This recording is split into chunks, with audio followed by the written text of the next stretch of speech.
Elisabeth and the Something to Think About story by Grandpa Beasley, dedicated to granddaughter Elisabeth.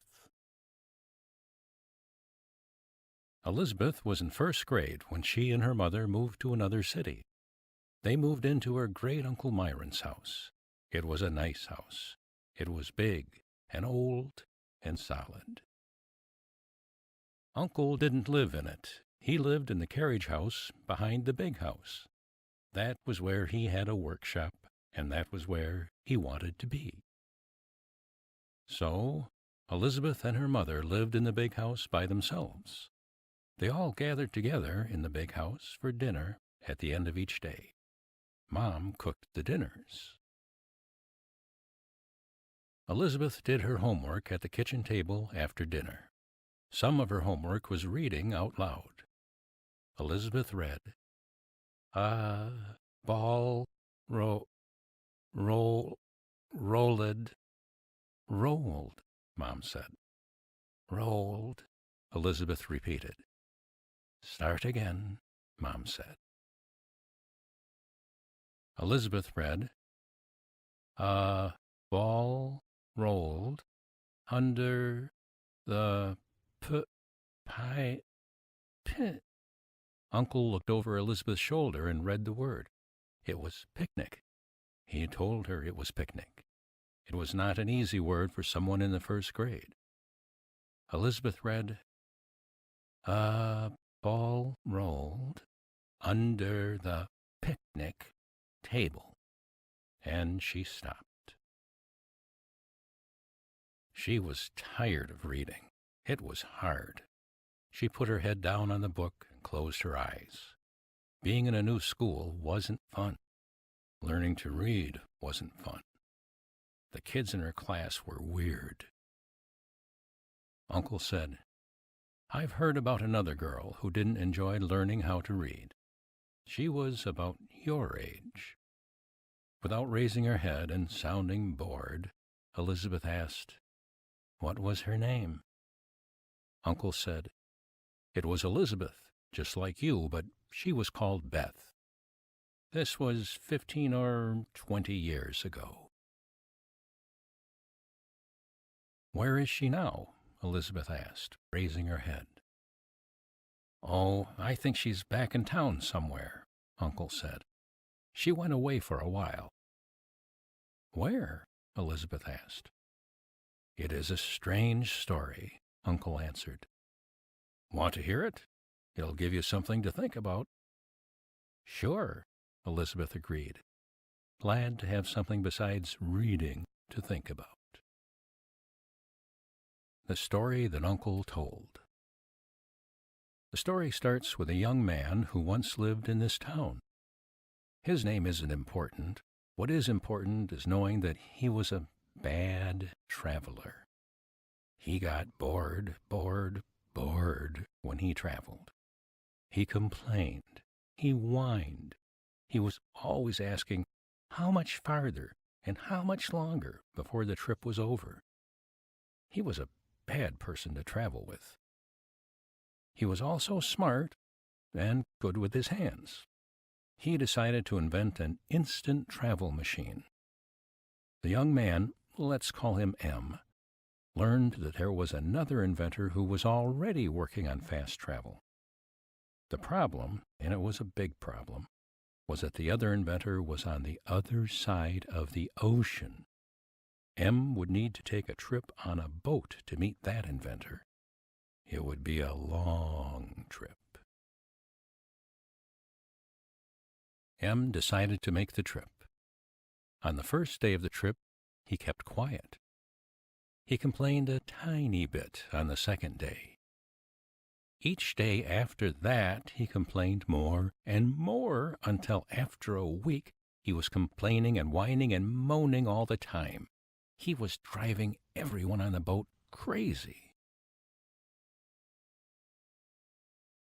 The boat stopped at an island in the middle of the ocean, and M was ordered to get off, even though it wasn't where he wanted to go.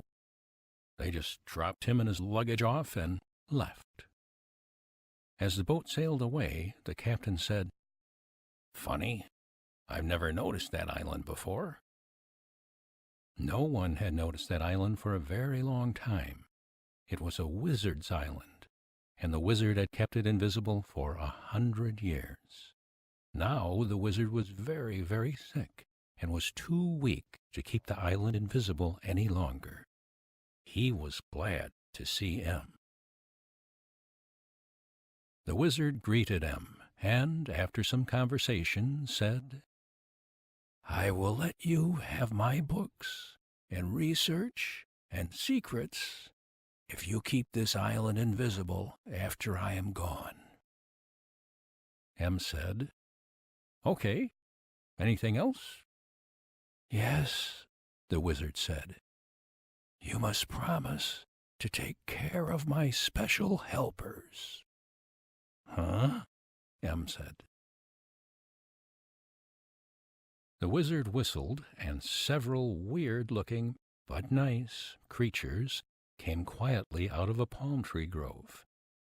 They were animals that the wizard had turned into people so that they could help him with his projects. The wizard suddenly just faded away. Then the helpers looked at Em.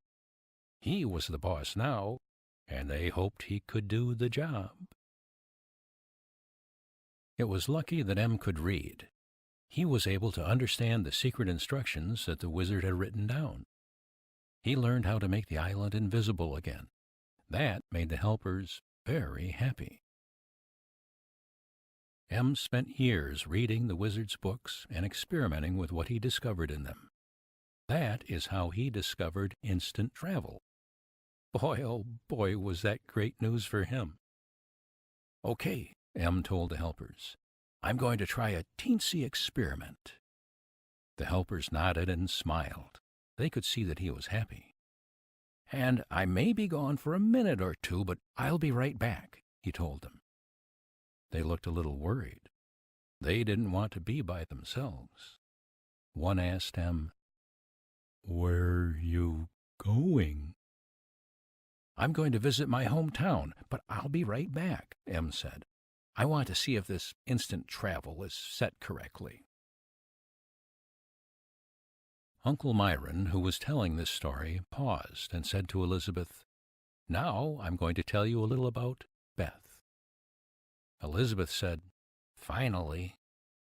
Mom rolled her eyes, but didn't say anything. "Well," Uncle said, "Beth was just about your age. She had dark red hair, and it hung in ringlets all over her head. She liked to play with those ringlets, pulling on them and letting them snap back like springs. She was in first grade, just like you, and she didn't like learning to read, just like you. One night, right about this time, she was at a kitchen table like this one. She was practicing her reading, and do you know what happened?" Elisabeth shook her head back and forth. This was getting interesting. Uncle said, "She disappeared. Poof! She was gone." Elisabeth gasped in surprise. "And do you know what happened then?" Elisabeth shook her head, faster this time. "Em appeared in her place," Uncle said. "You remember Em from the Wizard's Island?" Elisabeth asked, "How did that happen?" "Apparently," Uncle explained, "he hadn't gotten the instant travel method just right. He hadn't just traveled to this town instantly. He had also changed places with Beth. She was now on the Wizard's Island." Elisabeth's eyes got big, and she took her mom's hand. Very softly, Elisabeth asked, "Could Em get her back here again?" Uncle said, "Nope." "Is Beth still on the island?" Elisabeth asked. "Don't you want to know what happened when she got to the island?" Uncle asked. Elisabeth did want to know. "She started reading," Uncle said. That was a huge relief for the helpers, because none of them knew how to read. Reading meant that Beth could learn how to keep the island invisible and how to use the instant travel method. That must have been hard, Elisabeth said, thinking of her own reading lessons. Reading gets easier if you practice, Uncle said. And there was a dictionary on the island. She used it to figure out words that she didn't understand. Is she still there? Elisabeth asked. Hang on, I'm getting to that, Uncle said. Years later, a day came when Beth was ready to test the instant travel method. All the helpers stood around her and listened as she read the checklist. Destination, she read. Well, that would be my hometown. Check. Departure time. Now. Check. Participants. Oh, I see where M made his mistake. He checked off the switcheroo box. Well, we're not making that mistake again. And then Beth activated the instant travel method. What happened? Mom asked, because she was getting interested too.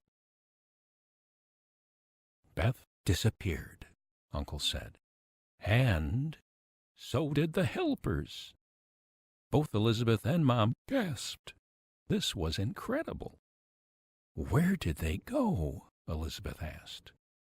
Uncle answered, They came right here, in this very town. Where? Elisabeth asked again. Uncle repeated, Right here in this town. You've probably seen them.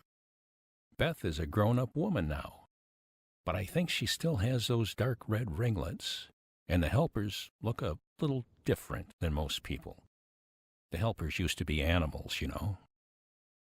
Wow, Elisabeth said softly. She was thinking about her teacher, who had dark red ringlets and who had the habit of pulling on them and letting them snap back like springs. And then there were her weird classmates. Could they be... Uncle left and went to his workshop. Do you think that story is true, Mom? Elisabeth asked. Or was Uncle just trying to make me want to read? You know what Mom said, don't you? She said, It certainly is something to think about. Would you like to do a little more reading? Elisabeth practiced her reading with her mom's help. Then they shared some fun time before a bath and bedtime. Elisabeth had a dream about Uncle Myron and his story that night. She dreamt that she was looking into the carriage house through a window, and she could see Uncle working on some type of machine. She heard Uncle say, Bird boy, hand me the number 30 box wrench, please. Bird boy said, Here you go, boss. Uncle looked at the wrench and said, You're close, my friend. This is a box wrench, but it's a number 40 wrench. It's too big. Bird boy picked up another wrench and said, How about this one? Uncle answered, Close again, but this is a number 20 wrench. It's too small. Bird boy spoke to himself as he looked at the different wrenches. Boy, oh boy, 30, 30, 30. How about this one? Uncle said, Perfect. It's not too big and it's not too small. It's just right. Bird boy looked thoughtful and said, Golly, does that sound familiar? Just right, just right. Where have I heard that before? Goose Girl, have you heard It's Just Right before? Goose Girl answered, Maybe, but I don't know where. Bird boy then asked, How about you, Monkey Boy? Monkey Boy answered, It's on the tip of my tongue. It's nuts, coconuts. I don't got it. Bear Boy spoke up and said, "I know who said that." "Who was it, Bear Boy?" Bird Boy asked. Bear Boy said, "It was that nosy little Goldilocks. Everybody thinks she was cute and all that, but we bears don't think so." Bird Boy got excited and said, "Boss, hey boss, I got it. I know where I heard that just right line." Uncle asked, "Where was that, Bird Boy?" Bird Boy said, It was, shoot." Bear Boy whispered to Bird Boy, "Psst, Goldilocks." Bird Boy then said, "Oh, right, it was Goldilocks, boss." Uncle said, "Very good, Bird Boy. I'm glad you figured that out. Now I need a number 45 socket." Bird Boy went back to look for the number 45 socket, saying, "Oh dear, it sure would help if I could read." Elisabeth awakened from her dream and sat straight up in her bed. She could see the carriage house from her bedroom window. Wow, what a night! First the story about Beth and the helpers, and then the dream about Uncle Myron and the helpers. It was all make-believe, right? Right? Elisabeth lay back down and said, "Now I've really got something to think about." And that's the Elisabeth and the Something to Think About story. The end.